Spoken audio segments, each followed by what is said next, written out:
So as I've gone on a little walk this morning, we've kind of encountered some recent casualties of the Divine Mother's wrathful nature. Storm Arwen has blasted its way through this little forest that I sometimes spend some time in, and somewhat changed the landscape, really. I'm quite used to walking through this little path and seeing these old friends, and they've been taken, so it's quite sad, really. But interesting how so many have clustered together as trees and fallen together. That's an interesting omen, right? Sometimes it's united we stand and united we fall. We don't always fall divided. If you take a stand and you're united, it doesn't necessarily mean that you won't fall, which again is an interesting concept to contemplate. But through falling, at least we have fallen at some level due to making a stand originally and having a conviction. And having a conviction is a very important thing in life, really. It's something that isn't really what it means when you look it up in the dictionary or you look it up on Wikipedia. To truly have a conviction is to ultimately have faith and trust in a higher knowing or a higher intuition. And these convictions that we all have can sometimes cause us problems, but more often than not can create shifts and acts of heroism and acts of challenge and resistance to what some might class as alien-like, soulless, mechanical nature, mechanical behaviour. You know, when you convict yourself, you're essentially getting in touch with your inner spirit, right? And it's the spirit that convicts your lower nature. Your lower nature that wants to take an easy route. Your lower nature that typically feeds fear and pride and anger and all these mechanical forces within us. But the spirit, with its conviction, blasts through all of that. And takes these things down, takes them, challenges them, works through them, builds the soul, for want of a better word, the energy and consciousness and force, if you want to call it that, of conviction within us can help us, ultimately see ourselves more, see what our true potential is, see how deep our soul runs, really, and see really how our heart is, right? How healthy is our heart mind? Have we really got in touch with it? Are we really making priorities and choices and decisions based on our intuitive heart mind rather than our logical sense perception through the mind? Another casualty of war. So quite a few down there. So obviously we are in winter, and winter tends to represent a degeneration or a death, or at least a withdrawal from life for a while, and this can be symbolised in nature in various ways. But we've got to work with death, really. We've got to work through these cycles of change and transformation in the best way that we can, and not lose sight of the fact that creation essentially is a parasitic and cannibalistic mechanical system. It might sound a bit harsh, right? But it is. It's a mechanical system. It is highly intelligent mechanical system, but doesn't always play what we might seem as fair. Doesn't always feel good. Doesn't always keep us in our comfort zones. Doesn't always give us what we want, but more than certainly, and more often than not, really gives us the fuel and the compost and the challenge that we need to come into our strength and our potential, and experience our inner landscape through the challenges of the outer landscape. So when we work with the transformational energies of death, they can bring up a lot of stuff. They can bring up grief, they can bring up anger, they can bring up sadness, they can bring up fear, that old chestnut, the old chestnut of fear. And the fear of death ultimately is an interesting concept. I don't really want to go too deeply into that at the moment, but when you look at the mirror that's being shown quite graphically to us on a daily basis at the moment in our external reality, there is this clamoring, there is this hysterical, reactionary impetus to avoid death, the transformation of death, okay, to avoid the inevitable forces of nature and the Divine Mother doing her work, all right? And again, it's interesting because that nature of fear is part of the Divine Mother too. So it's kind of working for itself. The more we fear, the more we live in fear and reactionary lower natures, the quicker ultimately we end up destroying ourselves.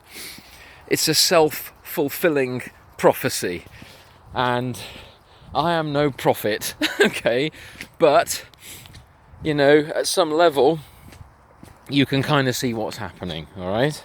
When you're living in stress, when you're choosing to obsess over what could be, when you're choosing to feed yourselves with information that ultimately does not give you a balanced view of objective reality, when you glue yourselves to machines, other machines, ultimately artificial intelligences that produce a toxic food source of fear, propaganda, doctored, or let's just say, because we wouldn't want to accuse or be accusatory, but certain levels of information which at times are questionable if you choose to question them. If you live in that and choose to ingest that and those sense impressions constantly, and digest them through your mind, your heart, and your motor center, okay, through all the spiritual centers of your body, not just your physical body, but your energy systems, and how your consciousness is entwined and woven within the various faculties that exist within the being that you are, then ultimately you are inevitably going to poison yourself, right? So if I eat shit junk food, physically eat shit junk food all day, every day, eventually, I don't think anyone could argue against this, really, and if you can, then more power to you. You're eventually going to poison yourself, and you're going to cause harm to the natural balance of your physical body through being out of balance in your diet. Okay, so let's just start at the physical. And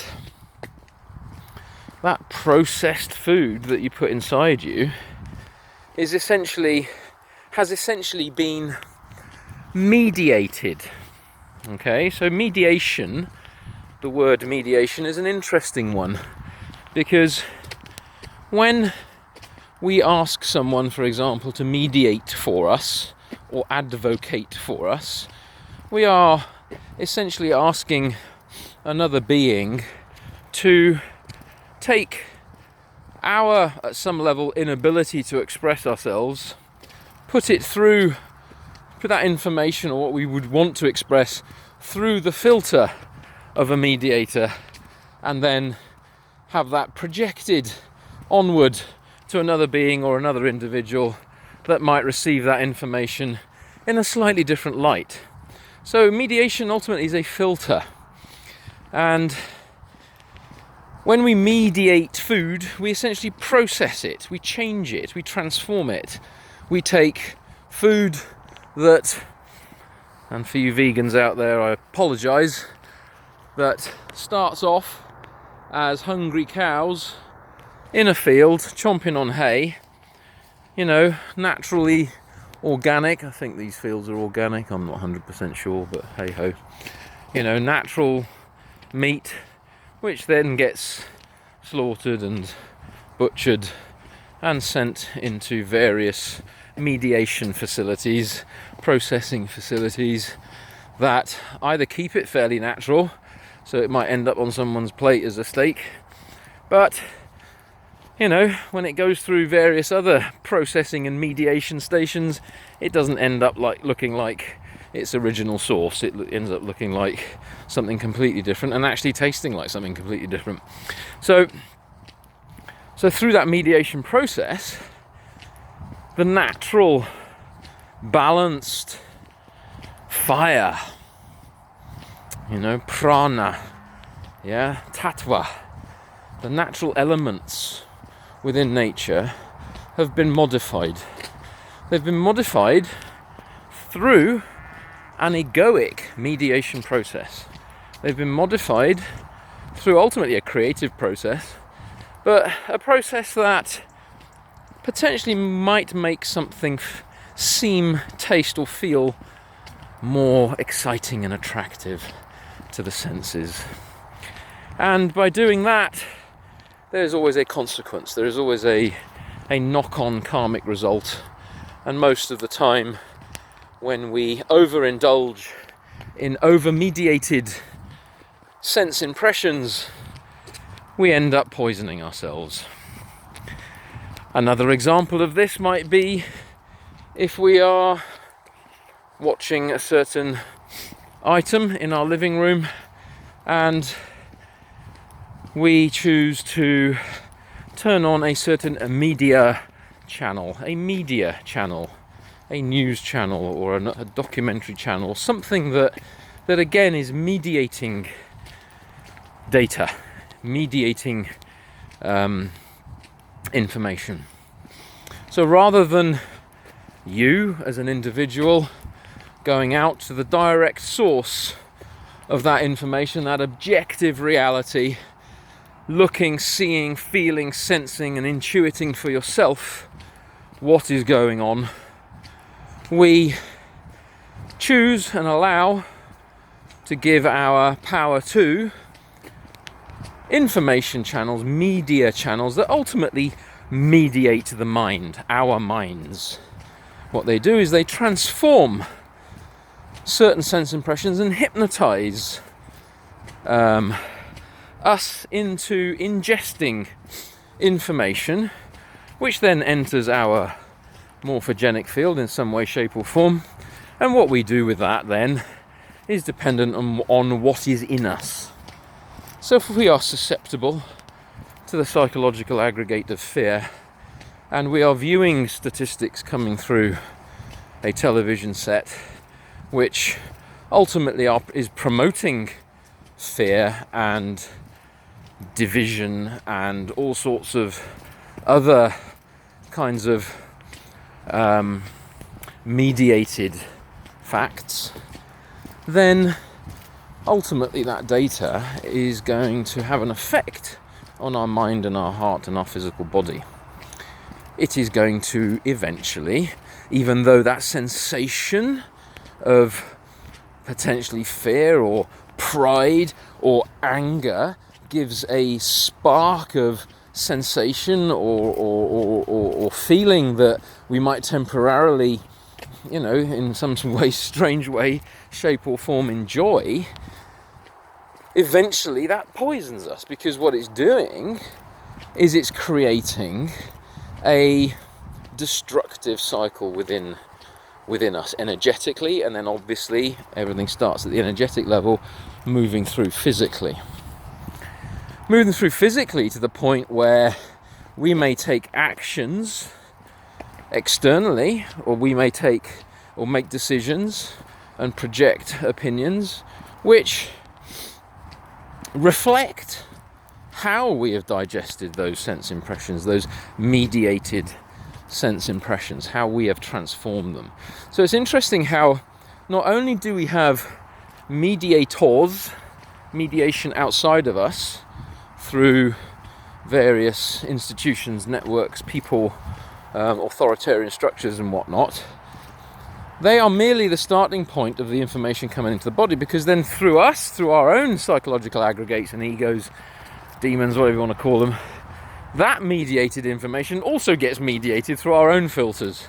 So not only has that objective reality, which was true at some point, some objectivity, been changed through multiple lenses before it even gets to your mind, the internal aggregates within you will also be transforming that information, and ultimately your choices, your awareness, or your level of awareness within what's going on within the mind and the heart will determine the choices that you make. So it's super and hyper important at the moment with the levels of mediated confusion that are clearly ripping trees down, creating division and more fear and more of the same, to keep coming back to yourself, to keep coming back to your inner landscape, to keep coming back to the landscape that is beyond the confusion of the mind, beyond the emotional rattlings at times of the heart, and beyond the instinctual natures that we have. Because these are all forces, ultimately, of a mechanistic animal, a mechanistic natural process, which, if we have enough willpower and conviction within us, we can overcome, we can regulate, we can bring reason, and we can bring, at some level, a sense of, what's the word I'm looking for? Sense of peace, really, to what is essentially an ever-increasing, whether it's purposeful or purpose, or whether it's being done on purpose or not, an ever-increasing whirlwind of change and confusion and transformation on this planet going on around us. So if we are living in these times, we've got to really get on it. We've got to use these energies outside of us to help us develop spiritually, to help us develop and help us see ourselves more clearly. Okay? See what we choose to put back out, okay, depending on what and how we have mediated what has gone in. Okay? And as a reminder, I guess, to us all, ultimately everything changes, right? Nothing is permanent. And what matters really in the end? Does it matter if you're the one who's put a needle in your arm or not? Does it matter if at some point certain things happen on the planet which may not be favourable to the comfort zone, but still allows you to be in relationship with others? Does it matter that certain comforts and securities might be taken away, certain things that you're used to in terms of creating a sense of self and reason for living might be eventually destroyed and moved away? Does that really matter? Does it? Only you guys can answer that question, but we need to regain some perspective. And for those of you with a slightly weak constitution, I would advise you to kind of look away from the screen now, because there's a final omen that I've just come across this morning of death and destruction. And unfortunately, it's, for me, the immediate sense and intuition that came to me was there is a challenge that we have right now, that we are losing our ability to be kind and gentle towards each other and each other's choices, and that the poison that we are choosing, because everyone makes choices, right, that we are choosing to ingest in whichever way, shape or form we are ingesting, is creating a corruption of our souls and our hearts. And so if you have got a weak constitution, just turn away for a moment. But I'm just going to show you essentially the carcass of a deer. I'm assuming it's a female that has clearly been knocked down by a car and is just there reminding us that nothing in this life, nothing in this natural cycle of creation is permanent.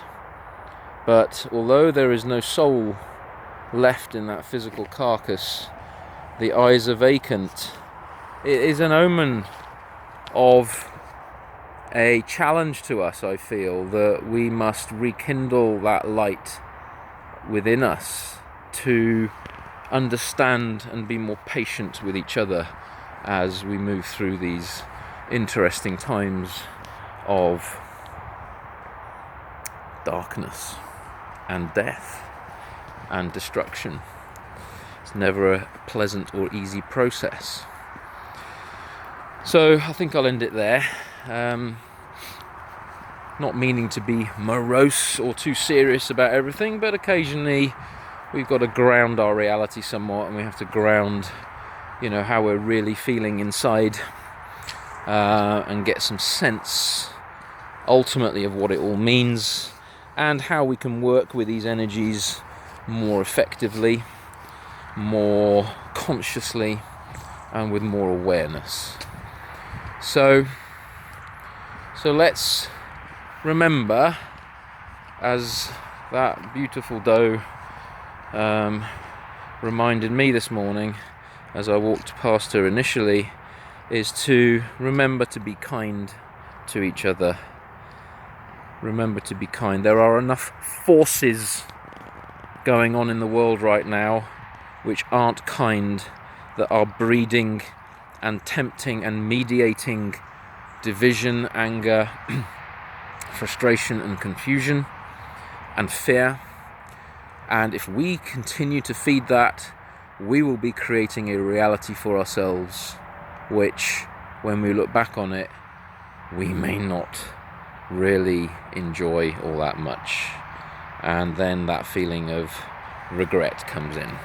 So let's look into our spirit, let's look into our souls, really look into our souls, look into our hearts, and look into what's blocking us from being able to be kind, gentle and patient towards each other, and allow the expression of each other's questions, fears, challenges and need for clarity in many ways, and the ability to think freely without being told all the time what to ingest and what to believe, to come through in a way which is safe. Let's hold safe space for each other without fear of attack and denigration. Come on, we can do better than this. We really can. So there we are. Have a wonderful weekend.